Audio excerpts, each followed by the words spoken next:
And पे हमने देखा था कि यंग लेडी जो होती है वो हमारे ल्यू फैंग से कहती है कि मैं यहाँ पर तुम्हें अपना गुलाम बनाना चाहती हूँ, और साथ ही वो अपने बीस्ट को भी रिलीज करती है जो कि एक बड़ा सा व्हाइट स्नेक होता है। तो यंग लेडी उसे कहती है कि चुपचाप यहाँ पर मेरे गुलाम बन जाओ, यही तुम्हारे लिए अच्छा रहेगा। जबकि हमारा ल्यू फैंग उसे कहता है कि मैं यहाँ पर तुम्हारा नौकर बनने के लिए बिल्कुल भी काबिल नहीं हूँ, मुझे तो खाना पकाना नहीं आता, कपड़े धोने नहीं आते, क्योंकि हमेशा से नौकरी मेरे कपड़े धोते रहे और मुझे खाना बनाकर देते रहे हैं, इसी वजह से मैं तुम्हारा नौकर बनने के लिए सूटेबल नहीं हूँ, तो प्लीज यहाँ पर से मुझे जाने दो। इसी के साथ वो पीछे की तरफ मुड़ जाता है। जब वो जा रहा था तो यंग लेडी बहुत सा गुस्सा हो जाती है और कहती है कि तुम्हें किसने कहा कि तुम यहाँ से जा सकते हो, और साथ ही वो अपने स्नेक जिसका नाम उसने बाई चैन रखा होता है वो उसे कहती है कि जाओ जाकर इसे सबक सिखाओ। तो उसका बड़ा सा व्हाइट स्नेक यानी कि बाई चैन जो होता है वो उसके ऊपर अटैक करने के लिए आगे बढ़ता है। वो जाकर अपना मुंह खोलकर उसे खाने की कोशिश करता है, लेकिन हमारा ल्यू फैंग जंप करते हुए साइड के ऊपर हट जाता है और उसके अटैक को अवॉइड करता है। तो यंग लेडी उसे कहती है क्या तुम यहाँ पर इससे फाइट करने वाले हो, क्योंकि अगर तुम यहाँ पर से जाना चाहते हो तो पहले तुम्हें यहाँ पर बाई चैन को हराना पड़ेगा, अगर इसको हरा दोगे तो फिर यहाँ से जा सकते हो। इसी के साथ ही हमारा ल्यू फैंग कहता है तो फिर मुझे भी यहाँ पर फाइट करनी पड़ेगी। तो इसी के साथ ही वो अपने पास से अपने दोनों बीस्ट को निकालता है। जैसे वो दोनों बीस्ट को निकालता है तो वो सो रहे होते हैं, तो वो उनसे कहता है कमीनों कहीं को जल्दी से उठ जाओ, मैं यहाँ पर मरने वाला हूँ, क्या तुम अपने नेम मास्टर को यहाँ पर मरता हुआ देखना चाहते हो। तो वो दोनों जल्दी से उठकर खड़े हो जाते हैं। तो ल्यू फैंग कहता है कि यही वक्त है, अब से मैं तुम्हारा नया मास्टर हूँ, अपने नेम मास्टर को बचाने के लिए तुम्हें इस बड़े से स्नेक भाईचंद को मारना होगा, तुम्हें यहाँ पर अपने फुल स्किल्स को यूज करना होगा, जो भी स्किल्स तुम्हारे पास है मुझे दिखाओ। तो इसी के साथ ही वो दोनों भी बहुत ज्यादा पंप अप हो जाते हैं और बहुत से गुस्से के साथ जल्दी से आगे की तरफ जंप करते हैं। लेकिन इसी के साथ ही व्हाइट स्नेक जो होता है सबसे पहले उस पौधे को अपने मुंह में पकड़ लेता है, जबकि डॉगी साइड के ऊपर जंप कर जाता है। और ये देखकर ल्यू फैंग चिल्लाकर कहता है कि ये क्या, मेरी तो किस्मत ही फूटी हुई है। लेकिन जैसे वो उस पौधे को अपने मुंह के अंदर लेता है, इसी के साथ ही वो पौधा बीस्ट जो होता है अपनी बेलें निकालता है और इसी के साथ उसके मुंह को बाइंड कर लेता है, ना सिर्फ मुंह को बल्कि उसकी पूरी बॉडी को वहां पर पूरी तरह से बाइंड कर लेता है, बिल्कुल वही सेक्सी तरीके से जिस तरह उसने लड़की को वहां पर बाइंड किया था। जब वो उसे बाइंड कर लेता है तो इसी के साथ ही अब डॉगी जहां पर अपने स्किल्स दिखाने के लिए भागता हुआ आगे बढ़ता है और सीधा उसके मुंह की तरफ जंप करता है, और जैसे ही उसके मुंह के करीब पहुंचता है अपनी टांग उठाकर उसके ऊपर सूसू कर देता है, जिसकी वजह से वो स्नेक जो होता है थोड़ी देर के लिए होश खो देता है और वहीं पर गिर जाता है।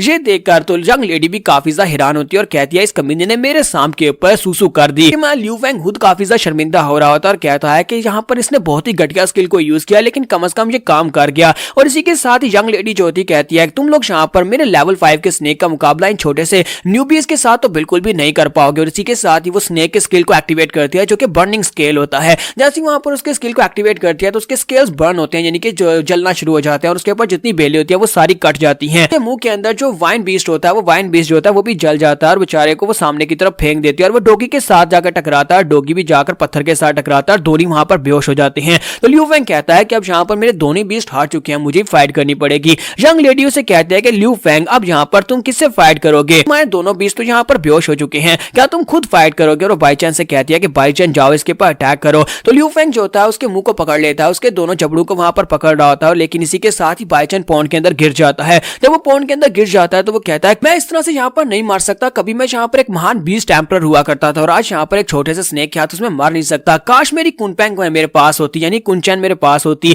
जब वो पानी के अंदर डूब रहा था तो उसी के साथ साइड के ऊपर से कुछ दिखाई देता है, वो देखने के बाद हमारा ल्यू फैंग काफी ज्यादा हैरान होता है और उसे झटका लगता है। जबकि बाहर की तरफ दिखाता है कि यंग लेडी कहती है कि मुझे लगता है कि तुम यहाँ पर अब हारने वाले हो, तो अभी तुम्हारे पास यहाँ पर मौका है, मेरे गुलाम बन जाओ, तुम्हारे लिए बेहतर रहेगा। तुम यहाँ पर सरेंडर करोगे या फिर तुम अभी भी यहाँ पर फाइट करना चाहते हो। तो इसी के साथ ही हमारा ल्यू फैंग जो होता है वहां पर जो पानी के अंदर उसे एक मछली मिलती है, वो एक मड फिश होती है, वो उसको टेम कर लेता है और उसको अपना बीस्ट बना लेता है और उसको यूज करता है। ये देखने के बाद वो लड़की यानी कि यंग मिस जो होती है वो देखकर काफी हैरान तो होती है कि इसने यहाँ पर मड फिश को टेम कर लिया। फिर साथ ही वो जोर जोर से हंसना शुरू कर देती है और कहती है तुम तो बहुत बड़े बेवकूफ हो, क्या तुम्हें नहीं पता कि इसको टेम करने का कोई फायदा ही नहीं है, ये सबसे बेकार बीस्ट है, जिस तरह का स्पिरिचुअल बीस्ट जो है ये किसी स्टूपिड के हाथ ही होगा जो कि इसको टेम करेगा। और साथ ही यंग लेडी उसे कहती है कि लगता है कि तुमने यहाँ पर स्टोरी के बारे में नहीं सुना। ल्यू फैंग उसे कहता है कि तुम किस स्टोरी की बात कर रही हो। तो वो उसे कहता है कि ये स्टोरी आज से तकरीबन 1 साल पहले की है। 1 साल पहले यानी कि कुछ साल पहले यहाँ पर एक बहुत ही पावरफुल बीस्ट एम्परर हुआ करता था जो कि जाओ क्लैन से था। उसने यहाँ पर एक बहुत ही बड़ी मड फिश को अपने लिए ट्रेन किया हुआ था। उस मड फिश को उसने उस लेवल तक पहुंचा दिया जहां पर वो अल्टीमेट गार्ड लेवल पर पहुंच चुकी थी। लेकिन उसके बाद उस मड फिश ने अपने ही मास्टर को खा लिया और अपने मास्टर को खाने के बाद से गवर्नमेंट ने यहाँ पर मड फिशेस को बैन कर दिया। जहां पर आसपास जितनी भी मड फिशेस थी उन सभी को मरवाने का ऑर्डर दे दिया,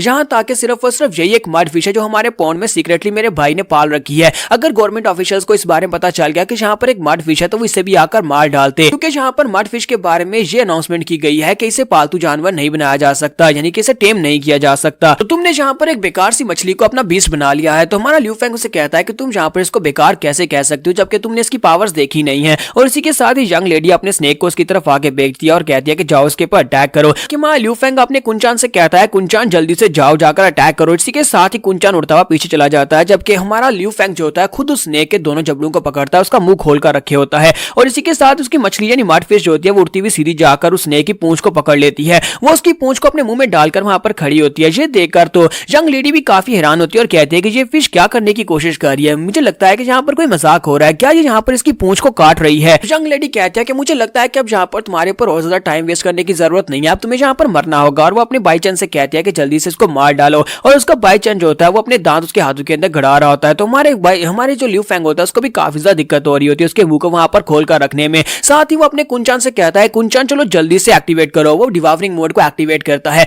जैसे वो छोटी मछली वहां पर डिवावरिंग मोड को एक्टिवेट करती है, वो उसको पूंछ से पकड़कर पहले खड़ी थी, इसी के साथ ही वो उसको खाना शुरू कर देती है। वो उसकी बॉडी को वहां पर निगल रही होती है क्योंकि उसकी डिवावरिंग पावर जो होती है वो काफी ज्यादा कमाल की होती है। वो पूरे के पूरे बाईचैन को अपने मुंह के अंदर निगल जाती है। एक छोटी सी मछली इतने बड़े स्नेक को खा जाती है। ये देखकर यंग लेडी को झटका लगता है, वो वहीं पर गिर जाती है और कहती है ऐसा कैसे हो सकता है, ऐसा कैसे हो सकता है, मेरा इतना बड़ा बाईचैन इस छोटी मछली ने कैसे खा लिया। हमारा ल्यू फेंग उसे कहता है कि अब तुम्हें समझ आई, तुम इसे यहाँ पर बेकार मछली कह रही थी, लेकिन ये बेकार मछली नहीं है बल्कि ये बहुत ही कमाल की मछली है। और इसी के साथ ही हमारा ल्यू फेंग पानी से निकलता है, जंप करते वहां पर से चला जाता है और उसे कहता है कि प्लीज मुझे माफ कर देना, तुम्हारे साथ जो कुछ भी हुआ वो एक गलत फहमी थी। जबकि यंग मिस वहीं पर जोर जोर से चलाना शुरू कर देती है। तो कैप्टन और बाकी के गार्ड्स भागते वहां पर आते हैं और कहते हैं कि यंग मिस क्या हुआ। तो वो कहता है कि उस कमीने ल्यू फेंग ने मेरे बड़े से बाईचैन को मार दिया, मेरे बीस्ट को मार दिया और खुद यहाँ से भाग गया है, जल्दी जाओ जाकर उसको पकड़ कर लाओ। तो वो लोग कहते हैं कि यंग मिस हमें इजाजत दो, हम लोग अपने बीस्ट को यूज करना चाहते हैं। तो वो कहते हैं कमीनों कहीं के जल्दी से बीस्ट को यूज करो, वैसे भी बीस्ट को यूज किए बिना तुम उसे पकड़ नहीं पाओगे। वो सभी लोग अपने अपने बीस्ट को निकालते हैं और उसका पीछा करना शुरू करते हैं। जबकि हमारा ल्यू फेंग जो होता है बड़ी तेजी के साथ भागता हुआ जंगल की तरफ चला जाता है और कहता है जितनी पावर फिलहाल मेरे पास है, इतनी पावर के साथ मैं इन सभी गार्ड्स का मुकाबला नहीं कर पाऊंगा। और मेरी मड फिश जो है वो तो भी लेवल 1 का बीस्ट है, उसके साथ तो मैं इन सभी को नहीं हरा सकता, मुझे भागकर ही जाना होगा। इस वक्त व्हाइट पैलेस की प्रिंसेस बहुत ज्यादा गुस्सा हो चुकी होगी और वो हर जगह मुझे ढूंढ रही होगी, मुझे इस शहर को ही छोड़कर जाना पड़ेगा। और इसी के साथ ही नेक्स्ट सीन जो होता है स्पिरिट बीस्ट एक्सप्रेस का दिखाया जाता है। जैसे कि यहाँ पर लारी अड्डा होता है, बिल्कुल वैसे ही वहां पर एक अड्डा होता है जहां पर आप लोग जाकर बीस्ट को उधार ले सकते हैं, जिसके ऊपर आप सवारी करके दूसरे शहर में पहुंच सकते हैं। तो यहीं पर एक लड़का और लड़की आते हैं और वो लोग उसे कहते हैं कि हमें यहाँ पर दूसरे सिटी में जाना है, उसके लिए हमें एक स्पिरिट बीस्ट चाहिए जिसके ऊपर अच्छी सी सीटें हों। तो वो कहते हैं हाँ क्यों नहीं, हम लोग यहाँ पर आपको एक बहुत ही अच्छा बीस्ट देंगे जिसके ऊपर गद्दी भी लगी होगी। तो वहां पर वो एक स्कॉर्पियन को बुलाता है और स्कॉर्पियन के ऊपर 2 सीटें भी लगी होती हैं और साथ उसके ऊपर शीशे भी लगे होते हैं। तो वो उसे कहता है कि ये तुम्हारे लिए है, जाओ जाकर इसको राइड करो। और इसी के साथ ही वो बंदा उसे पैसे देकर जाकर उसके ऊपर बैठकर वहां से चला जाता है। और इसी के साथ ही वहां ल्यू फेंग भी भागता हुआ उस जगह के ऊपर पहुंच जाता है और उसे कहता है कि मास्टर प्लीज जल्दी से मुझे यहाँ पर एक बहुत ही तेज स्पिरिट बीस्ट दे दो। तो वो कहता है कि हाँ सर मैं आपको बीस्ट तो दूंगा, लेकिन पहले यहाँ पर आपको रजिस्ट्रेशन करवानी होगी, आपको अपनी फैमिली और अपना लेवल बताना होगा, तभी आपको बीस्ट मिल सकता है। यहाँ पर हम लोग अपनी एपिसोड 02 का एंड करेंगे।